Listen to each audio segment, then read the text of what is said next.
Well, hey, this is Dr. Rhonda Simmons, and I am the founder and CEO of the Simmons Empowerment Foundation, as well as Rhonda L. Simmons, LLC. And I am so excited to have you on another edition of Empowered Heart to Heart. This is where we have fireside chats with guests, or I do some solo episodes. We just talk heart to heart about the issues that matter to us the most in life. And today, of course, I have a wonderful guest. I keep saying this every episode that applies, and not one person has failed me. And that is that I have met some of the best people this side of heaven, and today is no exception. I am super duper excited because our guest today just absolutely directly aligns with the mission and vision of the Simmons Empowerment Foundation. You know, our vision is to have a home for unwed teen moms and to empower them through pre and postnatal health education, job skills training, and coaching. By the way, if you have questions and you want to reach out to us, feel free to do so. At our website, www.tsefiorg.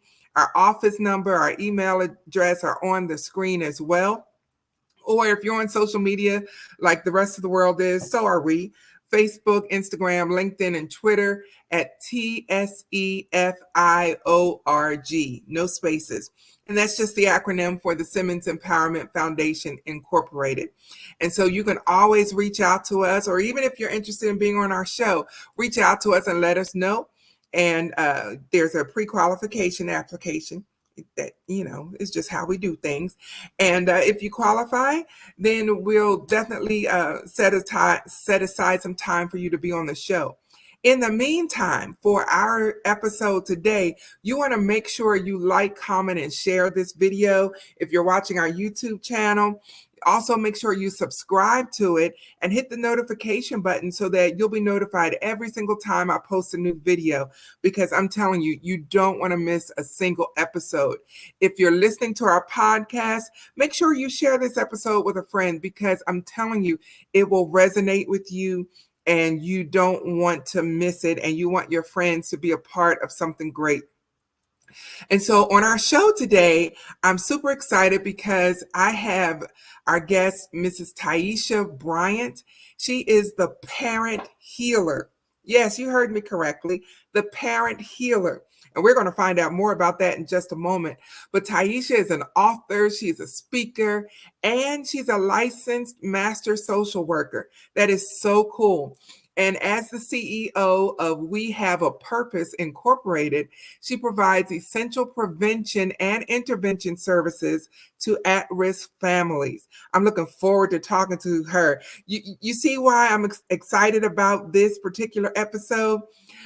Through Resilient Family Wellness LLC, she offers expert coaching in parenting and emotional distress.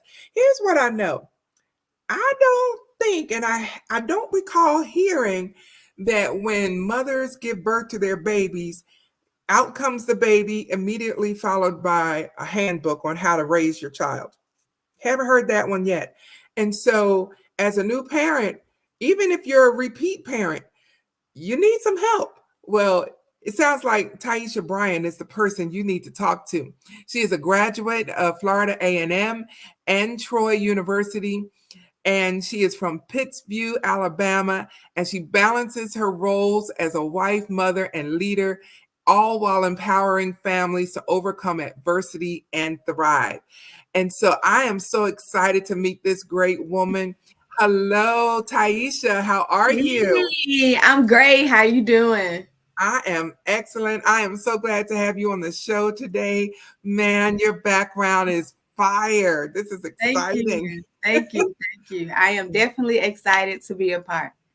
Yes. So please tell us, what do you mean by you are the parent healer? This we have to hear. What is that? So, as the parent healer, I specifically focus on the parent in parenting. And as I say often, as parents, we have to heal so our kids can live. So I assist them with that process of healing from those very, very things that they've suppressed for so long. They unknowingly spill over into their relationship with their kids. So that's why I am the parent healer. We're going to learn how to forgive. We're going to become free of all of our past baggage. We're going to make sure our foundation is solid so we can actually focus and show up as the imperfectly perfect parents that we are. Oh my goodness, that's so powerful. That is so powerful. And what I love about your story is that you're not doing this just because it sounds good. It sounds like you've walked this path of healing yourself. Yes, Wow. definitely. You shared with me that you were a teen mom at the age of 13. And for anyone just tuning in, let me just be absolutely clear that I am not throwing shade or judgment, but Tiesha's story directly aligns with my nonprofit that supports unwed teen moms. And so that's why I'm excited. That's why we're going here, because you said you were a teen mom at 13. So tell us about some of the challenges that you face as a teen mom. Right. So, absolutely. I was pregnant at 13. I actually gave birth at 14. The biggest challenge for me was to tell my parents. How am I going to let my parents know their baby girl, the one who's straight A student, been in church since I was like 8, got baptized when I was 9, the nerd of the family, the one that stays to herself, is pregnant at 13. So that was like one of the biggest challenges that I had. Um, Once I told my mom, and she looked at me, tears in her eyes, and she said, "You're not the first one, you won't be the last. Mama got your back. You're going to go to school and you're going to do whatever you set your mind to." That point, nothing or nobody else mattered. What they say did not matter. All my aunts on my mom's side, they showed up. Eventually, my dad, he came around, with the whole situation. So actually going back into school, because my mama didn't keep me out of school. I was in regular general population school. So having to go to my 8th grade graduation pregnant, and you hear the snickers and the finger pointing and the side conversations, and in the back of my head I just kept replaying the things that my mom and my aunts said to me. And I went on to high school, graduated top 10% of my class. I was still able, thank you, I was still able to participate in extracurricular activities because my child was in childcare. It got out at 6. So my mom would go pick my daughter up, come get me. And, by the grace of God, we were able to, have a smooth transition. But what I will say is it was challenging doing homework and being mama and still being a kid, because my mom did not hold back. This is your child. You're going to take care of her, but you're still going to get that work. And you're also still going to do your chores that you would have normally done. So, that was like something I had to, get in the routine of. And I stayed home for college because I didn't want to leave my baby. I was like, I don't want nobody to feel like they have to raise my child because she's mine. But it was when I was in Troy getting my bachelor's, I was suspended, and I was like, I cannot not finish my degree. It was based off false information. I don't want to go into too many details as far as what happened within the school. It's actually in my book, Resilience Over Regret. So I end up going to the number 1 HBCU in the nation, Florida A&M University, and I had to leave my baby. So that was very, very hard. Those was the longest 9 months of my life, but also the best 9 months of my life, because I began to discover who I was as an individual. And coming back home, that's literally 2014 is when I started my nonprofit, and it was right after undergrad. So those were two of my challenges, and the last one was actually dating. Being a teenager with a kid, like, don't no teenage boy want to be a stepdaddy. That was like, no. And their mom was looking at you like, she fast, she ain't gonna be with my. So I went through that whole phase, feeling like nobody wanted me. God, like, am I not good enough? I make good grades. I'm not into drama. Like, what is it? I love you, God.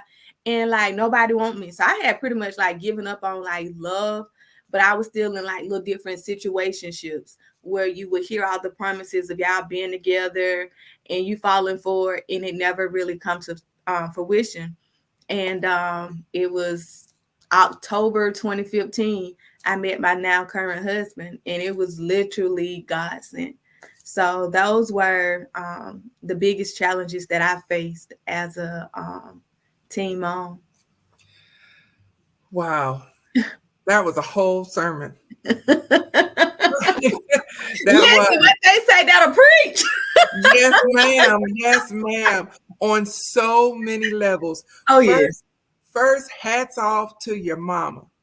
Hats off to her, because she loved you Oh yeah. and still loves you through the tough times. She loved you because, as a parent, I can't imagine how she felt right in that moment. And since I don't know her, that's all I can do is imagine. I can imagine maybe she's feeling some kind of way, like, where did I go wrong in my parenting? Where did I fail her? Where did I let her down? But despite how she was feeling, I don't know if in that moment she realized the power of her words. What she said in that moment could have changed your entire life, one way or the other. And so she obviously said the right things. And it just, like you said, it didn't matter what anybody else said. You knew you were going to make it. Oh What yeah. an amazing support system you had, with your mom and your aunts and your dad even coming around, because I was a daddy's girl. And so I do understand, you know, my baby, Yeah. I can only imagine how he would have responded if your daughter's father had walked up right at that moment. Listen, daddy was like, I'm not having it. Like, this is not gonna happen. And he was in denial because I didn't tell him personally. My mom told him. And it's so crazy. The day I told my mom I was pregnant is the day my grandmother passed. So it was a lot going on that day. So when my mom did tell my dad, it was the funeral. Like, I guess, like after you tell somebody you're pregnant, you begin to show, because I can promise you for 4 months nobody knew I was pregnant. um so it was like people at the funeral asking my dad, is Nick, so my nickname is Nikki, so there's like, is Nikki pregnant, is Nikki, and my dad was like, I don't know, ain't nobody tell me nothing. And I just kept hearing him say that. So one night I went in the room and I said, hey, Dad, I was like, I'm pregnant. I am so sorry. God has forgiven me, and I hope you can too. I cried and I walked out of the room because there was nothing else at that point I could have done or said. And it was like from that moment going forward, um, he would drown a fish about me. um, Wow. so it all kind of just worked out the way God saw fit. Um, Prayer is definitely powerful, like the power of prayer. And I know there were many nights my parents may have cried or fussed at each other. And of course, it's not my story to tell, but I already told my mom, I said a lot. She turned to Crown.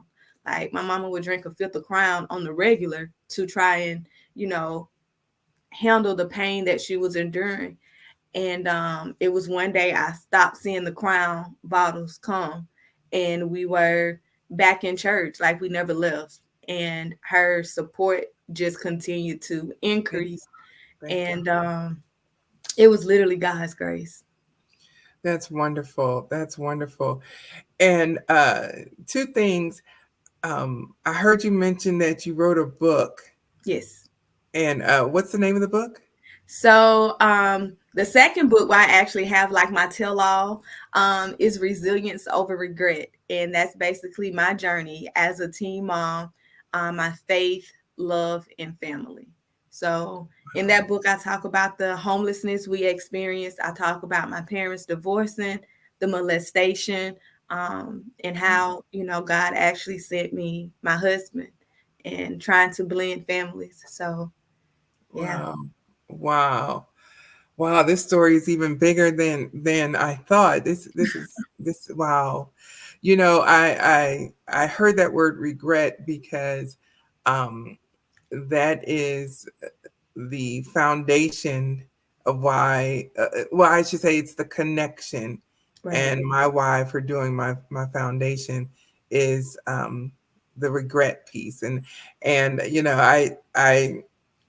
know, I'm not going to go into it here because this is all about you, but that pain of regret, people don't realize how crippling regret can Oh be. yeah. I mean, it'll stop you dead in your tracks. It's like imposter syndrome on crack, you know. Hmm. Yeah. it, it is a horrible thing, especially when you come to that place of, oh my God, what have I done? Oh yeah. And sometimes people today don't realize, especially young people, mm, they don't always realize the fact that there are some things in life that cannot be undone. it, Nope. it just once it's done, it's done. It's kind of like trying to get toothpaste back into the tube. Once it's out, it's out. It's out. Absolutely. So that's why that's in that moment, when I came up with the title, it was like I had reached the point where even though the deed had been done, I do not regret anything when it came to, me actually getting pregnant. Because in all honesty, I thought I was a virgin when I conceived my child. In my mind, it didn't register that when I was molested, I was no longer a virgin. So in my mind, I thought, I was a virgin until I got ready to write my book. And my book coach, Apostle Shalonda Williams Lennard, she said, Tiesha, if you are going to write this book, you're gonna have to be free, and you're gonna have to tell it all. So I actually had to go through coaching to actually write the book, and the coaching was more so for me to heal and to actually be like, yes, I don't regret, because I take responsibility for whatever role I played. I take responsibility for drinking the beer that night. I take responsibility for actually going with the guy. So those are, different things that I actually had to take responsibility for and forgive myself. And once I forgave myself, then I no longer had that regret that I was still holding on to, that I actually thought I was over. But it wasn't until I got ready to write that book, she coached me through it. And today, and she was like, Taisha, when you release this book, you get ready for the hard questions. You get ready for, questions that you may never want to answer. But if you put it in this book, just know the questions are coming. And the questions came, and I was prepared to, to have those uncomfortable conversations, even with my husband. Because he was like, wait, you didn't tell me this. Or I was like, yes, I did. I did tell you, but it's more detailed, because I had suppressed it for so long. I didn't even remember a lot of the stuff until I went through that coaching in that healing process. So yeah. Wow. Well, this puts a spin on things because so your daughter was the result of being molested. No, she wasn't. Oh, I'm I, sorry. I thought that's right. what you were saying. I'm I was molested when I was younger, and I didn't know. So I began to learn different terms as I started teaching. So I worked at this program called Tears, where I was a prevention specialist, and I was 18, and we would talk about abstinence and, life choices and STDs and different things. And one day I was leading a class, and it had the word statutory rape, it had date rape, and molestation was one of the words. And when I read the definitions, it was like well, dang, this is what I went through. This is what it was called. Because I'm a country girl. I'm from down the road, Alabama, 334, Pittsview, all the way. I ain't know about it. Was like, what? So, actually learning those words and what they meant, I began to feel some type of way. The regret began to set back in. So it was literally once I began to write that book, I was able to fully heal and accept everything that happened in my life up until that point. whether I played no role in it, a very small role or a big role. Having to accept it, forgive myself, and forgive those who, as God say, forgive them for they know not what they do. Mm-hmm. And I had to forgive them. So yeah, I'm kind of Wow. free now. Wow. Wow. Wow. What a life story. Oh What a yeah. life story. But you have a recent celebration with your daughter. You want to share? Absolutely. So, my baby, my one and only, that was my first and only baby that I birthed. Dr. Thomas Malone. He had me raise my right hand, and he was like, "All right, so promise that you will never have another baby until you're good, grown, and married." This was the doctor that delivered my baby, and I did it. And when I got married, I went to his office. I was like, "Hey, I don't have any more kids. I did it. I did it." So, this past May, she graduated from Chattahoochee Valley Community College with her associate's degree. Yay, I know. And that was actually right before she graduated high school with her high school diploma. So she graduated both with honors.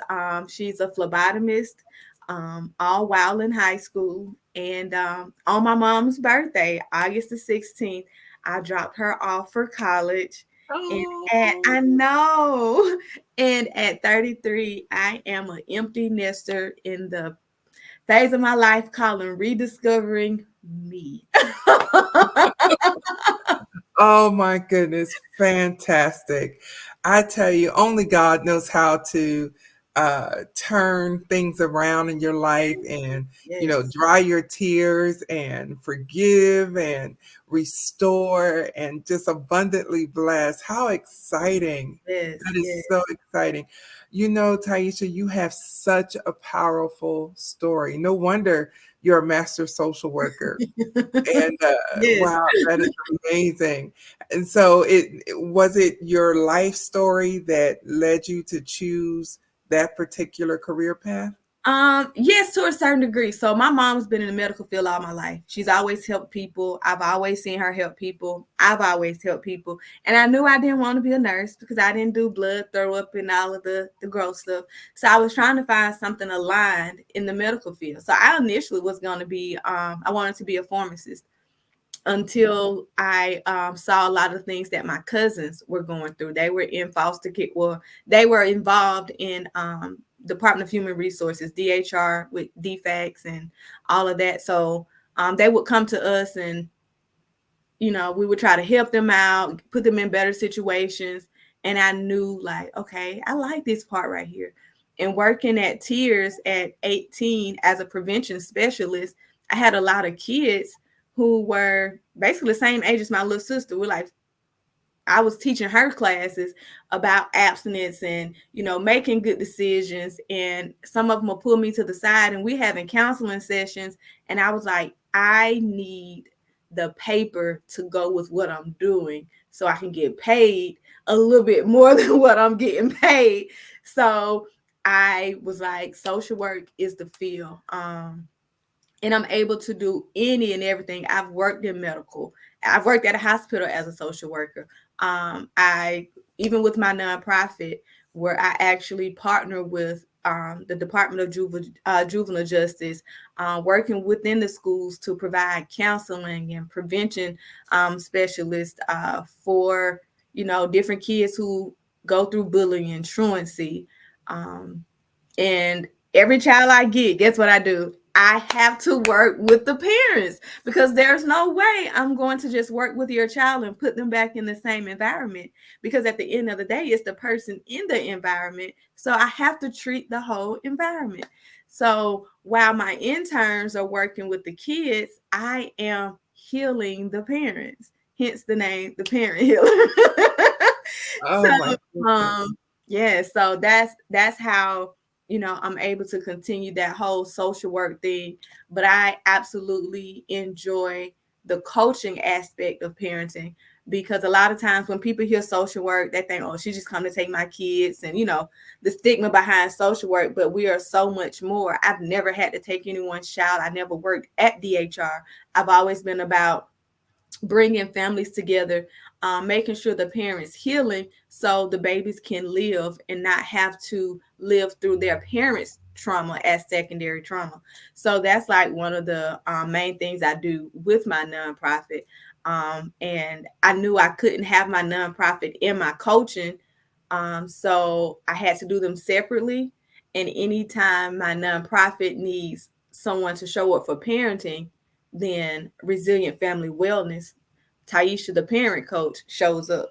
So I'm in both entities, and it's just like, hey, okay, and we have a purpose. I'm the social worker, because with ethics, there's a fine line with so much you can do if you're not clinical. So, as a master's level social worker, I can do parenting. I can do all of that. I can do everything but diagnose, prescribe meds, but I can also still do therapy. However, as a life coach, I can pretty much do what I want to do to a certain degree, as long as it's not harmful to the client, or myself. And I just kind of, do my coaching on one hand and I do my social work on the other hand.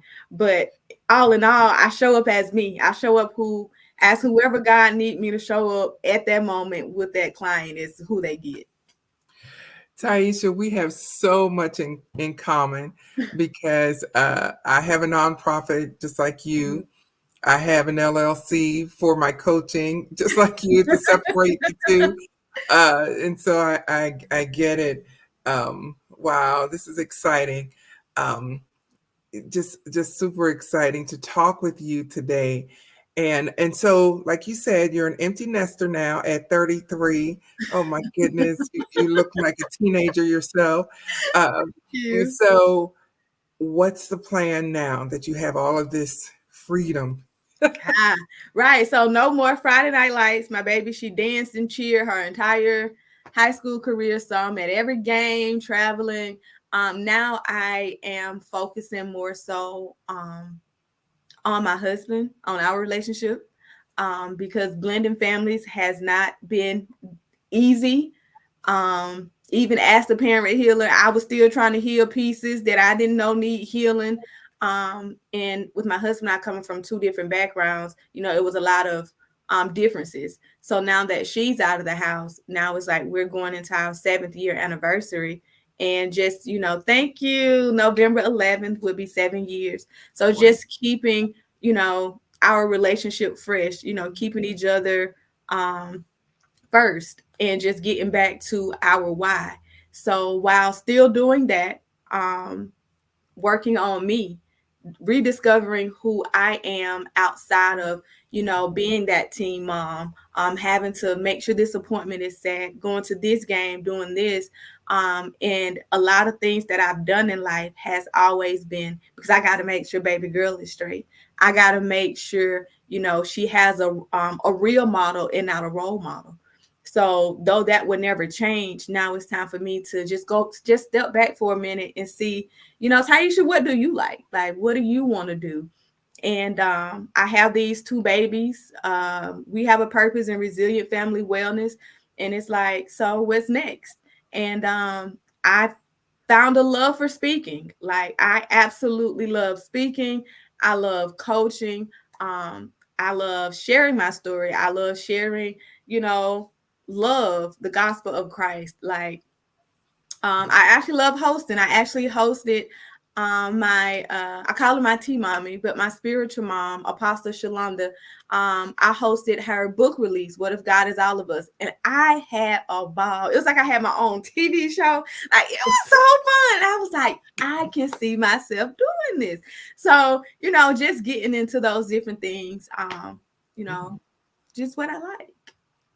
Well, that's exciting. I don't believe that God makes mistakes and He doesn't do coincidences.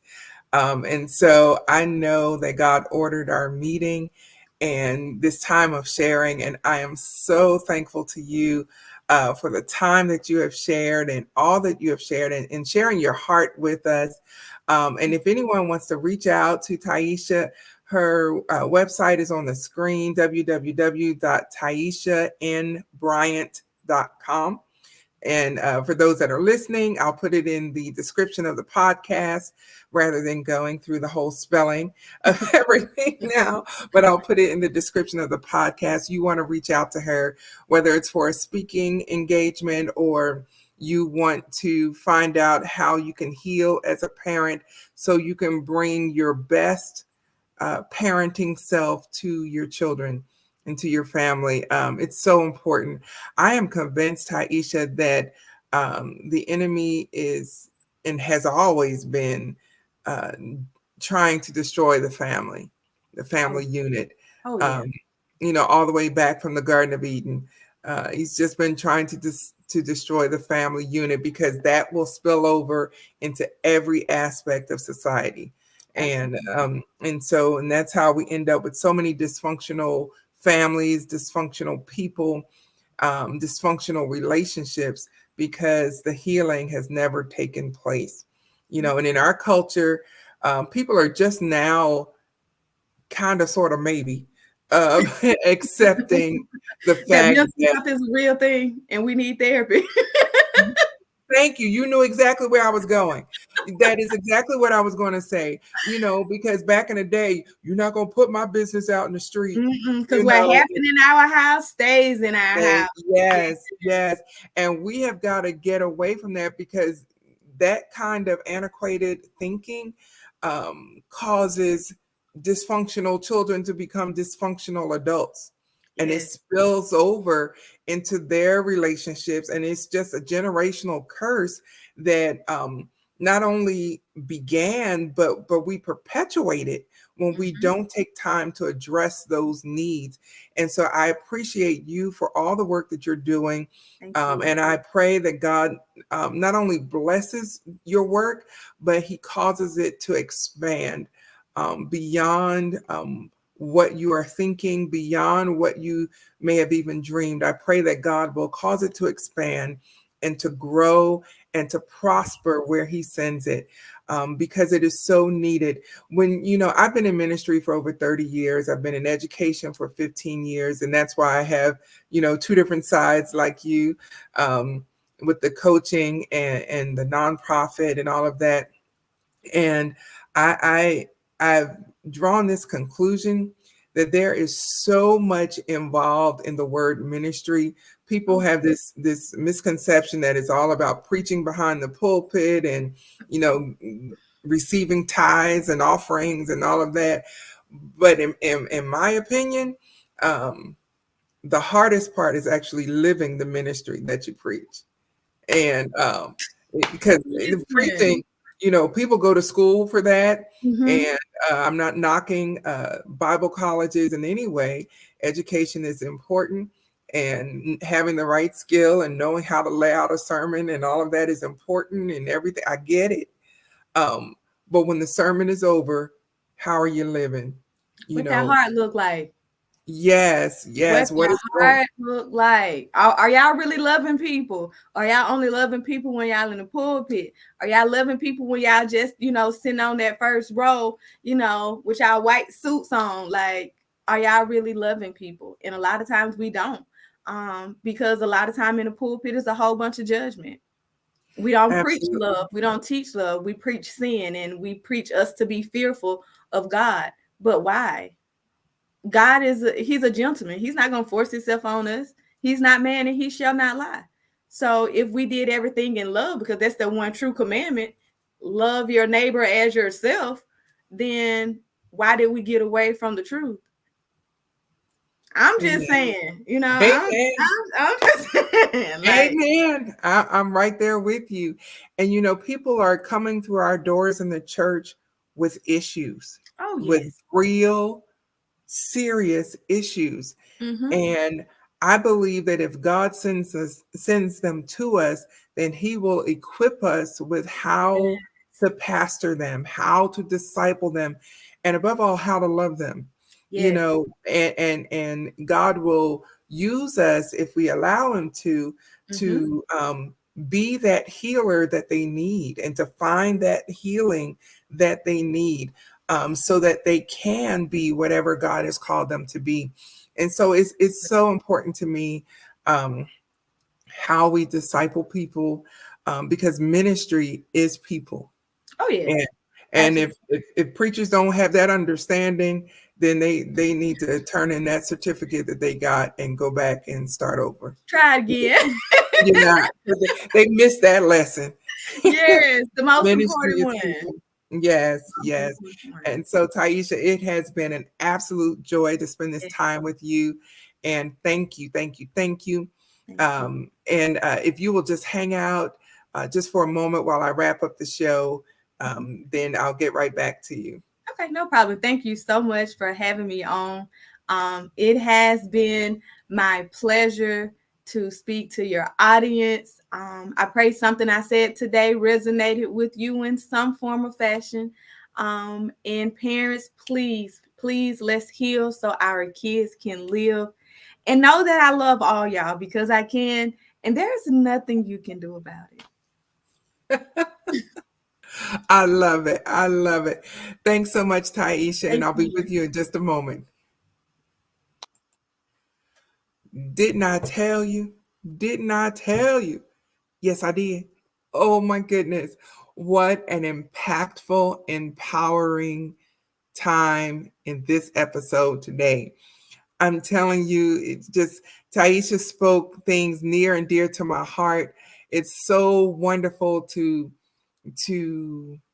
talk with someone who is just in alignment. And what is really interesting, this is my first time meeting Tiesha ever, and so she had no idea that in my prayer and devotional time this morning, the word alignment came to just popped in my mind. It came to my mind, and that everything that we do must be aligned with God's purpose for our lives. Just everything, not just the big picture stuff, but the day to day activities that we engage in have to align with God's will for us. And so, this interview with Tiesha Bryant today was in direct alignment with the Simmons Empowerment Foundation, with our vision, our mission, with my heart and passion, and even talking about overcoming regret. Wow. I tell you, this has been a tremendous time. I hope that you have been encouraged.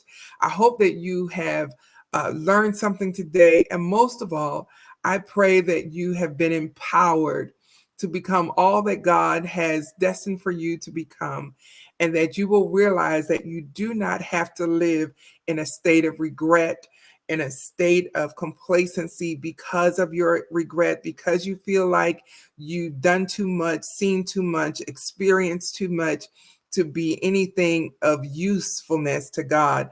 That is just a lie. Because if Jesus forgives you, then that's all that matters.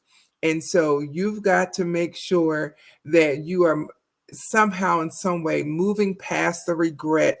God will help you to move past the regret so that you can walk in his purpose for your life.